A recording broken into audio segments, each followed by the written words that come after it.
join us today. This is Enterprise Morning, reaching you from Enterprise Television, and I am Henry Igwebike. We kick off today with our newspapers, and right after that will be our main conversation also for today. Please do well to be part of what we do have a say in what we say. You can always find and reach us at enterprisetvnews.com. You may equally like, comment, and follow us in all our social media platforms at Enterprise TV 7.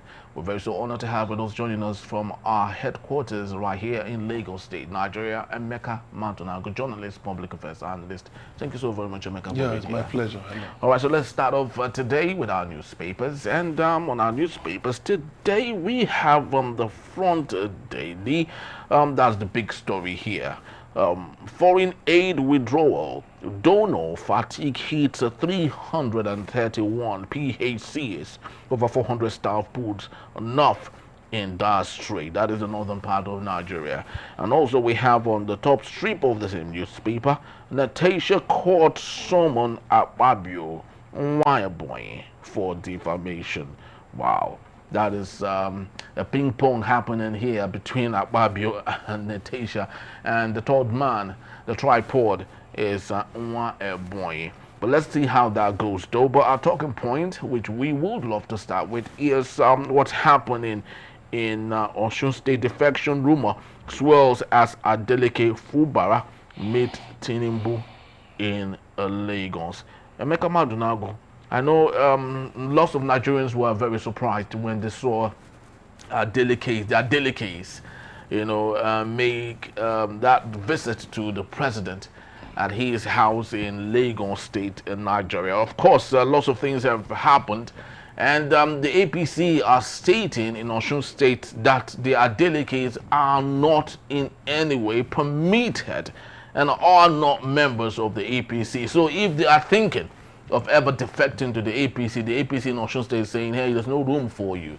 But do you think the visit by Fubara and Adeleke is a move in consonance with other governors who have done the same? Thank you very much. As you can see, President Bola Tinubu is seriously ramping up his desire to get a second term. So he's using different means, to woo people he feels will be of immense value to him.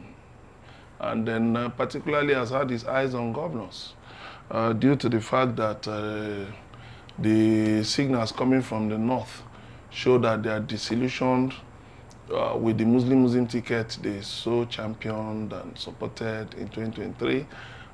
For the fact that the general belief in the north that it does not fetch them the dividends they had expected. And so they've been looking at maybe backing somebody else, maybe one of their own. And so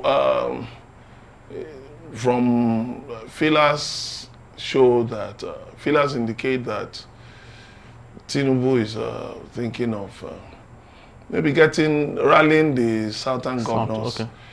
So that they can help him to secure more than 25% in each state, and but the opposition is saying that it's just a rigging ploy to just say, okay, that all the southern governors support me, and then that they are actually planning to cook the figures and get Tinubu up to 21 million votes, so that they will claim that, it was the acclamation of the governors that they were able to rally their people around, So, well, the other day we saw Davido, the music star, he visited the president in company with Cubana chief priest and some other people who work with them. But the details of the visit were not made available to the public. A few days later, we saw the same Davido, his father, and the governor of the state, his father's younger brother, visiting the president in Lagos. Of course, they refused. They actually said that whatever they discussed with the president will remain between them. It's okay. Then you talked about Fubara. Of course, that's another governor, the governor of Rivers State, who is currently on illegal and on democratic suspension. So, well, all of these things are the fact that politicians are meeting, even though they are from different parties, is not surprising. It happens all over the world. But it is very clear that Tinubu is seriously looking for fresh allies, because some of his allies, he has actually fallen out with some of his allies. Who are we talking about here? We're talking about, for instance, Ademola, who was a strong factor. Ralph Ademola, the former governor of Osun State, he was a strong Tinubu ally, right from, before the return of democracy. But today, Ademola has been expelled from the All Progressives Congress, and he and Tinubu don't see eye to eye anymore. Then he has been gravitating towards, some members of the opposition. Then, of course, the governor of Lagos State, Babajide Sanwo-Olu and Tinubu are not in the best of terms right now. Now, what have you got to say about the snubbing, the so-called snubbing that we saw, during the commissioning of the 30-kilometer Lagos-Calabar highway out of 750 kilometers? Some people say it was 24.6 kilometers. It wasn't even up to 30 yeah. that was done. No, there was a snub. Yeah. The president snubbed Sanwo-Olu. It was glaring. It was glaring. It was not just there. Sanwo-Olu was not there to receive the president at the airport. Wasn't really there. He wasn't there. Whoa. Then, at the events, Sanwo-Olu was not at the events. At the events, at certain events where, tradition, even the ECOWAS summit, he wasn't there. Because he would have been... because he's the hosting governor. Yes, to deliver a goodwill speech. Yeah. But his aide said he had other engagements elsewhere. How can you have another engagement when the president of the country is there? So, they are really not in the best of terms, and to be frank with you, what I hear is that I don't know what brought him and the president's wife, put them on the collision course. The removal of the speaker, the speaker is close to the president's wife. Okay. Understand that, the president's wife was very angry about how the speaker was removed. So, of course, that Tinubu is only just giving way to his wife. Why would this man be rude? That this guy really helped us. He has been a very useful ally in our political battles and all of that. So but you see, the way politicians work is that sometimes you cannot really understand where they are going to. Some days ago, two traditional rulers from Lagos, I think the Elegushi and I think the Oniru went to see, they met with Tinubu. Okay. So, and even, I think in Abuja, it was actually widely broadcast. But there were reports that after the speaker, Mudashiru Obasa, was reinstated, that Tinubu ordered the withdrawal of security aids of both traditional rulers. Now, even at the events in Lagos, the Governor's Advisory Council was not there. Their chairman, Chief Tajuddin Olusi, was not there. Their members were not there. The events, in Lagos. And the president has been in Lagos. Traditionally, they would have, but let's see maybe by Friday, whether they will be there to pay salah homage to the president, because it will be very, very, it will be glaring to all. If they don't pay the traditional homage. Because it was even surprising that the president left the governor of Lagos. I went to shake hands with his deputy. Exactly, yeah. Just because they were both on the same field. Remember when they were fighting Ambode, that Akinwumi Ambode will not get the second term. Now they propped up Obafemi Hamzat, the deputy governor. Okay. That, after all, well, we're talking of that is the turn of Muslims, of a Muslim, to be governor of a Lagos State. Okay, can we now cut short Ambode's term and slot in a Muslim and then later come and complete it, But instead of that, they brought in Sanwo-Olu. This was Sanwo-Olu who was more like an aide to Hamzat, yes. And then they propped up Sanwo-Olu. All of a sudden, and Hamzat has not even featured in their plans for 2027 governorship of Lagos State. He has not featured. So why are you now playing yourselves against yourselves? So we wait and see how things turn out. We wait and see how things turn out in Lagos politics, which of course is a very complex one.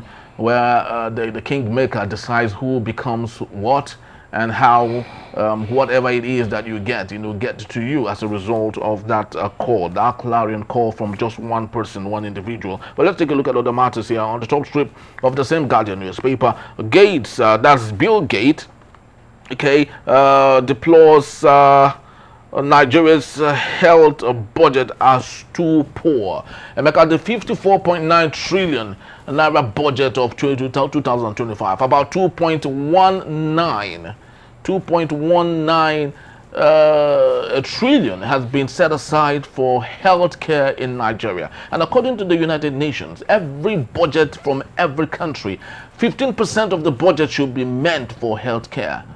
But here we do not have anything close to that. Yeah, you see, the interesting reality, the shocking reality that people are coming to terms with is that Nigeria is a country with a large population of poor people, largely poor people. Our population cannot buy anything. We're a population of church rats. Let me put it that way. Very poor people. Forget about all this money you see being thrown about. There's money in it. There's no money here. There is no money here. Because you cannot aggregate the, you cannot really put your hands to money coming from productive ventures. That, okay, this company produced maybe 10 million mugs in 1 year and made a profit of, the people you see making these profits are cronies and friends of the government. Like, okay, you say one of the cement companies made 311 billion naira profit last year, a cement company. The other one made how many billions? Of course, in Nigeria, if you are not a friend of the government, your business may get grounded along the way. And you've seen the way factories have been closing down. Companies have been closing down. Because they are not closer to the government. Yeah, so when you talk about health, people who have not eaten will not be talking about health. And that's why you see even the health budget is low, because Nigerian politicians also don't prioritize the health of the people. So that's why they will borrow for everything, borrow for all kinds of things, but they won't borrow to equip the hospitals. You go to the hospitals now. What's the average price of a malaria drug right now? So you see people resorting to all these native concoctions because they cannot afford drugs. They cannot afford this. Do you know, it's so bad that some people cannot afford diapers for their babies. Infant and maternal mortality is still high in Nigeria. As a matter of fact, one report said that the number of hungry children in Nigeria is the same as Sudan when it was in the thick of war. So, but our politicians love to pretend. They will tell you they did it. It's all lies. Yes, you build hospitals, but are the hospitals equipped? Do you have trained, experienced personnel in those hospitals? Do those hospitals have equipment? Can those hospitals cater to emergencies? You hear that the doctors in government hospitals, they set up their own clinics. So when you come for consultation, they refer you to their own clinic. All those unethical practices.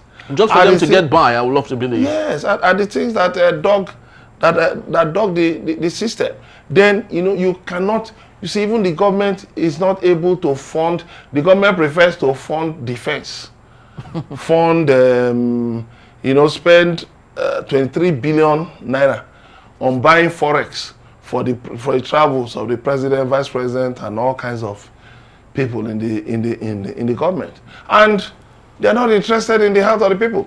The president said the other time that he signed an executive order for import duty to be suspended, on drugs. But have you seen the impact? No. Drugs are scarce right now. Yeah. Drugs are scarce. Prescription drugs, a lot of people can't get the exact drugs that their doctors say they should take. Yes. So they have to depend on generic drugs, on other drugs, which may not bring about the desired outcome. And that's why Bill Gates, an outsider, Because you see, if it's a Nigerian, they will say it's the marketing the country. Because they choose to dwell in falsehood. He's saying that our budget is too poor for 200 million Nigerians. What is 2 point something trillion? It's nothing. It's nothing. The other day, one guy, you know, they say his son, something entered his lungs somewhere in Abia State. None of the hospitals in Ebonyi State, none of the hospitals had a tracheometer that could have removed what was lodged in the boy's lung, and the boy died. So when you look at things like that, you can see very beautiful hospitals, primary health care. Well, look at how many primary health care centers are functioning outside Lagos. How many are functioning? Not even in the Federal Capital Territory. How many are functioning? You saw the other day, UCH was disconnected. Yes. Because of a bill of 100 million or so yes. that they were owing. And I tell you, a number of institutions, educational health institutions, have been disconnected from national grid. Very true. Because they are owing millions. Yes. Now, you say, okay, you put them on band A. How can they, I mean, for instance, an institution that I know that used to pay 8 million naira per, 8 million naira bill, bill every month. It was jacked up to 24 million. Now they've been disconnected because they are owing about 85 million naira. So an educational institution.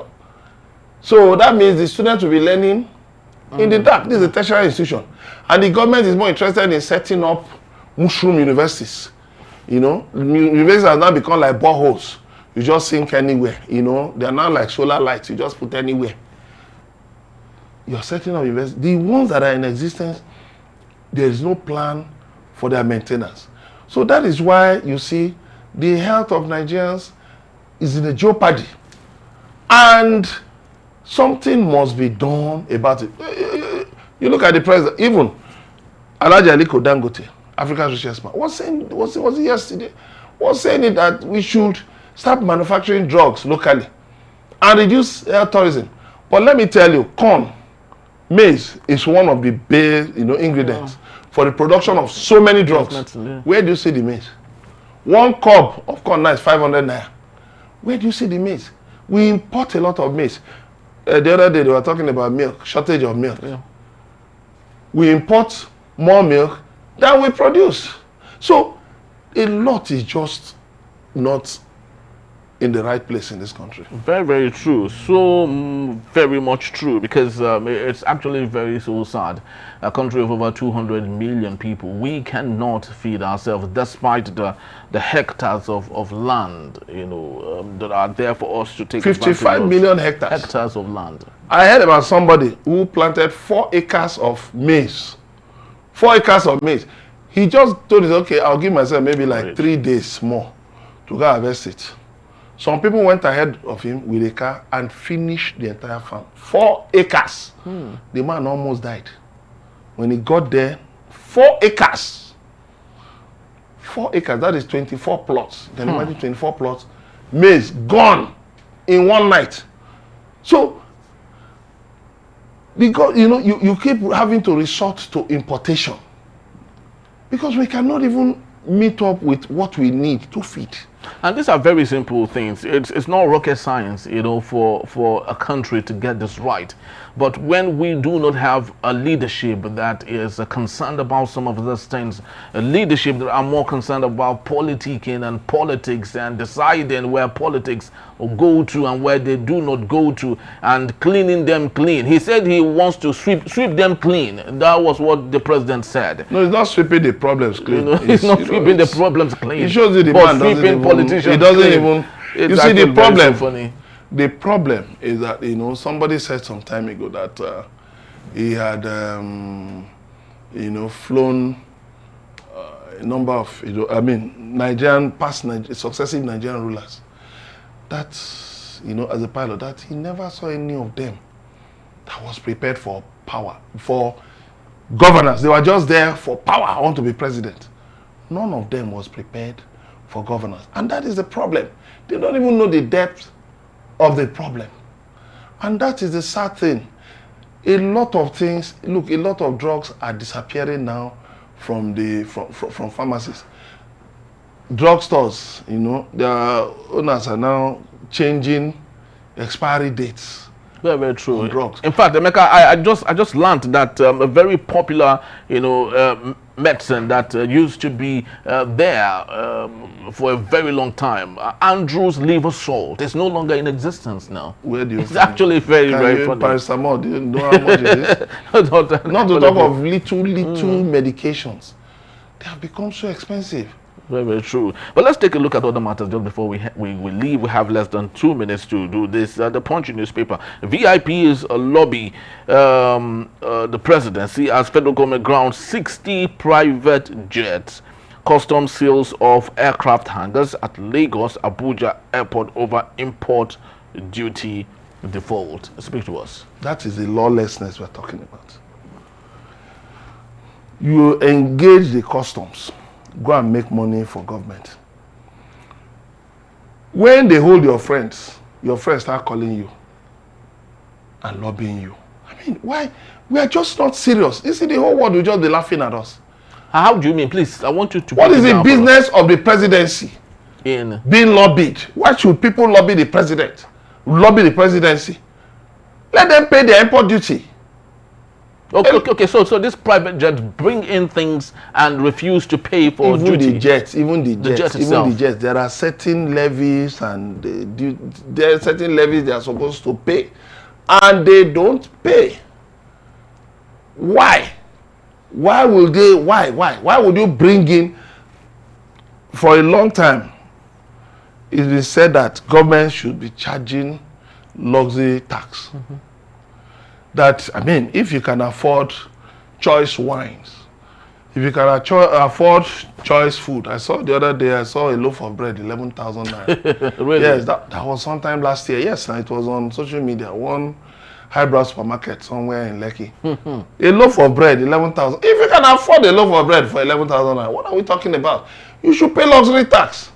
Just like the governor of Abia State was saying that if you have money, you have a job, you're supposed to pay tax. If you don't have a job, we will help you get a job so that you can pay tax. It's as simple as. People who can afford to fly a private jet now, in this economy, people can afford to fly a private jet and they are not willing to pay taxes. You cannot get by. You see, when you turn governance to a paddy system, that is why we have this problem. People should go and pay. People should go and pay because we have nothing else. But don't you think that might cascade on the vulnerable? Because if the high and mighty pay what is due, don't you think it might the multiplicity might cascade to the vulnerable in whatever activity they we just talked about health budget. Yes. If one of the sources of revenue for this country is taxation, if we have good money coming in from taxes, we'll be able to increase our health budget. You are borrowing out of the budget this year, you are borrowing 13 trillion. There will be no need for that because if we have a lot of money from taxes, there will be no need for that. But the problem is also about corruption. Who are the owners of these private jets? Politicians who have no fixed address. Look at the Minister of FCT, Nyesom Wike. He published the names of politicians, governors, who had plots in Federal Capital Territory, but had not been paying ground rent. Something as small as ground rent. How much is ground rent? It's just a percentage. It's just a percentage. I have property, and I pay ground rent. I pay tenement rate on my properties. And how much is it that people cannot pay? And you're talking of thousands of people cannot pay. And then these same people we expect to lobby government to waive taxes for them on their private jets. You see, just people, we allow a lot of things that should not be to happen in this country. And then we turn around and we say prayers will solve it. honestly speaking, we're just a bunch of hypocrites in this country. Very, very true. We know what our problems are. Our Nigerians are the problems of Nigeria. How can people, they should be ashamed of themselves. They should go and pay this money. It won't touch the ordinary people because do we have private jets? So if those who can afford to fly, why we sit at the airport and maybe wait for a flight? You're not even sure whether your flight will be cancelled. You are not even sure whether you will not spend the whole day. I mean, it happened to me. Yeah. It happened to me. Now, one time I was flying from Kano to Lagos. The flight was for 6 p.m. We got to the airport by 4 p.m. No word. 6 p.m. We're looking at time. No word. We went to the car. Okay, don't worry. We'll get back to you. We got to 8. Got to 9. Got to 10. Some people went there. They wanted to beat up the airline officer. I said, look, these people are just desk hands. They're just clerks. If you beat any of them, you are just, what you are doing is not fair. That they don't have any authority to put any aircraft in the sky. We ended up taking off by 2 a.m. for a flight from, we're not traveling abroad though, from Kano to Lagos, 2 a.m. We're flying in the sky. So, and I witnessed that a number of times, cancelled flights and all of those things. But somebody can get to the airport with his agbada, flowing agbada, and take off when he likes, and he doesn't want to pay for it. No, that's not fair. Yeah, that's very true. Of course, with that particular point, I think it's very important that we hold brief for this time around for the government and say that when you can and if you can afford it, then pay for what you can afford, because it's beginning to look like taxes are actually meant for the poor, for the most vulnerable amongst us. Every little thing you buy, you do your little transaction, you get deducted for tax and all. Then the question is, why won't the rich amongst us, people of course who are taking advantage of the system, equally should pay for what they need? And that's where we would leave it for this particular segment. Just to let you know, Emeka will be here to take us on our main conversation. That is when we return. Joe Ajero speaks on Tinubu's mid-term, says only pain, no progress. That is in the Beta Steel Enterprise Morning. Please don't go in.